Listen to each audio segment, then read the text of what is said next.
హిందూ బంధువులకి అందరికీ జై శ్రీరామ్. ఈరోజు సనాతన సేవకులో 3వ గుడి క్లీన్ అండ్ పూజ చేయడం అయితే జరుగుతుంది. సో మీరు ఇలానే సపోర్ట్ చేస్తూ మా పేజ్ని ఇంకా పబ్లిసిటీ చేస్తూ మమ్మల్ని సపోర్ట్ చేసుకుంటూ వస్తే మేము ఇంకా ముందుకైతే సాగుతాం.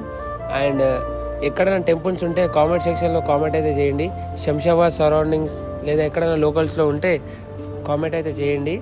అండ్ కొన్ని సిల్లీ రీజన్స్ వల్ల మా వీడియోలు అయితే కొన్ని రోజులు అయితే స్టాప్ అయింది, రెగ్యులర్గా వస్తలేదు.